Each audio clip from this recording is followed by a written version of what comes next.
Hello Gemini, welcome back to my channel. I'm Delilah Rose coming with your monthly reading for January 2022. Now this is for all Geminis, so take whatever resonates for you. Now this reading is love and career. So love on the Buddha, career, money on the compass. And we're going to start with overarching messages. Again, take what resonates, as this is for all Geminis. Please remember to like, share, and subscribe. Sharing is caring. And let's just get into this. This is the new Moonology deck by Yasmin Boland. And for love, we have release your blocks. So whatever is blocking you in terms of, I actually feel like this is more geared towards people who are having difficulty in their relationships, and in particular those who are single. What are your blocks? What pain has blocked you from achieving your relationship goals? All right, first quarter moon in Scorpio. You have also full moon in Virgo in your career section, so it's time to take action here. So we have this duality going on, right? When we have certain blocks, but it's also taking inspired action in another aspect of our life. Sometimes those bleed into another, and this is why I wanted to change the format to give you both readings in one recording so that we get the overall picture. Let's pull another oracle card. This is my numerology deck here. Just gonna get another oracle card to give us some further direction that bridges us both here. Part of fortune, increase. I love this for both because, right, inspired action to increase our wealth, and inspired increase to, you know, to help our chances of having successful relationships in general. And I feel like this is where I need to go, especially I think this is a generalized love. I have a feeling this is going to be very introspective for you, Gemini. So it's probably going to be relevant whether you're single or in a relationship. And I like that this increase is there, because I think that, you know, part of the issues with the pandemic is it made us globally conscious of wealth and that money is not everything. So let's just continue. Money and career. See, a lot of you guys have had heartbreak, right? Heartbreaks of the past, even current heartbreaks, and that is what's causing this block, right? This wall that we need to break through. Nine of Cups there makes a lot of sense, because the key to our happiness is to release this energy. How do you do that when it's something so painful, or something that has lingered for a long time? Hurt, in my opinion, has become, for me, I'll speak to myself and I'm not a Gemini, has become a friend, right? Because it can turn into anger, and there's a way to channel that. So it's difficult to release that, right? But to release it means that you get to the good stuff. You get to that Nine of Cups. You get to that wish being granted in terms of your love life. You have the World card. The World card is saying to you, if you can release the pain, if you can let it go,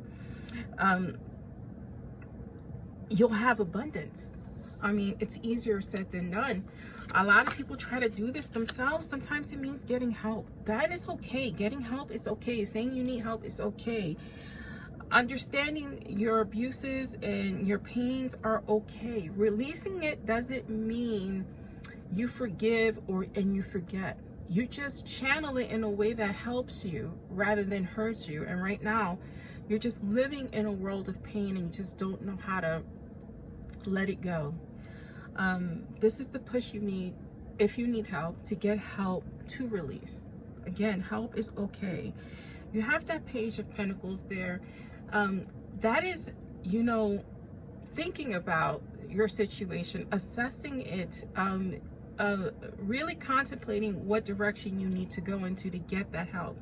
Get that help to get grounded, right? I think that's what that page is there for you. At the bottom of this deck, you have the Chariot card. I think you're I think you're at your wit's end with this block. I think that you are ready to make a move, and I think for many of you, you're going to go for it. You're going to go towards that healing, and I think that is wonderful for you, Gemini. I really like that. You're going to work towards releasing this, not forgetting, but releasing it. That's why people are big on forgiveness, right? Now, forgiveness for me is a major block. Again, I am not a Gemini, but that is something that I work on all the time. Let's jump into finance and career. What does Gemini have to look forward to? What does Gemini need to know about finance and career? If you're interested in the decks I'm using, again, this is the Jasmine Boland deck, Moonology Manifestations, my numerology deck. I'm using the Ethereal Visions Tarot and the Luna Tarot, both by Matt Hughes. You have the Queen of Swords here. So you're taking your fate into your own hands, and you're contemplating those choices here, right? And it's not within action, it is with action. So you're really thinking about taking action in terms of your money and career. What the problem is that you have bound yourself, right? And that can be through fear, that could be in terms of loyalty, or in terms of finances. You feel bound to whatever it is you're doing right now, or your circumstances, you know, but it's not real. It's an illusion, right? You're not really bound to whatever it is you're doing, whatever it is, whatever career, whatever company you work for. You're not bound by that circumstance. I think that, again, along with here, I think we need to release some fear, because it's time to take action. You have to take inspired action, full moon in Virgo, and then you have the Queen of Swords there.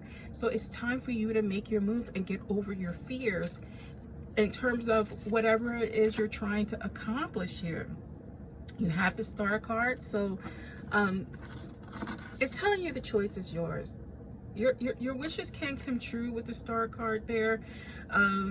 You have your inspiration from Spirit there to guide you and to make a decision. But it's definitely, I feel this Eight of Swords strongly, because I feel for you, you've had a tough time. You've had a tough time in love. It's kind of filtered into your business life, because the confidence is probably not there. I just feel like this heartache and pain in that has bled over to here. And the goal is now to increase our chances in healing, and increase our chances over here in money and career. What is it you want to do? You definitely want to make more money. Who doesn't? We have that Queen of Pentacles. The Queen of Pentacles, to me, is also somebody who knows about money, somebody who has had the finer things in life and understands the balance of money. So I think you need to balance your books. I think you really need to make an assessment whether you stay or go, or whether you start your business or not. But it's time to take action. You know, January with New Year's for many of us is about new beginnings. It's about change. If we talk about, and I'm not an astrologist, but I like astrology. If we talk about what's happening energetically with the planetary movements, and I suggest you look at your astrology chart, it talks about taking our lives back, especially in terms of finance and in terms of our heart. And I think it takes that conjoined aspect for many of us, is because they go together for a lot of us here. At the bottom of this deck here, you have the Nine of Pentacles. So, you know, you're probably kind of contemplating and thinking about this. Make sure you don't talk yourself out of something, right? Get your feet wet, get your toes wet. You know, it's okay to try something, you know? If you're not ready to make a move, maybe go on a couple of interviews just to figure out, you know, what your choices are, right? Help figure out what your net worth is, and then you could bring that back. You could bring that back into the place you work, and maybe use that as a negotiation. I know that change is very necessary for you, because there's lots of movements. You also have double nines here, so look at those angel numbers, right? If nines mean something to you, it means who's ever passed on is looking for you or looking out for you. You have card number 45, which reduces to a 9 as well. So actually triple nines on the table here. I really love that. It's very good. Change is afoot here. By releasing, again, this heartache and pain, it will marry over and increase your confidence, increase your energy, vibrate higher. And I mean, it really does look good for you in terms of finances, but learn about money, learn about your money, work on your budget. What's holding you back is you, and this needs to be released, and this needs to be released. So your anxiety, depression over here in terms of stagnation, and also heartaches of the past. Let's see what crystal will assist you at this time. This is the Crystal Forest deck. This was gifted to me by a very good friend. I love this deck. And let's see what crystal will help you, Gemini. What crystal will help you? Oh yes, this is good. Labradorite, transmutation, changes, you know, changing your circumstances. This is what this is about. This is what you're trying to accomplish. So if you don't have a piece of labradorite, get yourself a piece of labradorite. Visit my website. I sell crystals, but you don't have to. You just go to your local shop if necessary. Because what you are trying to do is transmute your life circumstance. And this is for you, Gemini. I am Delilah Rose. Thank you for joining me.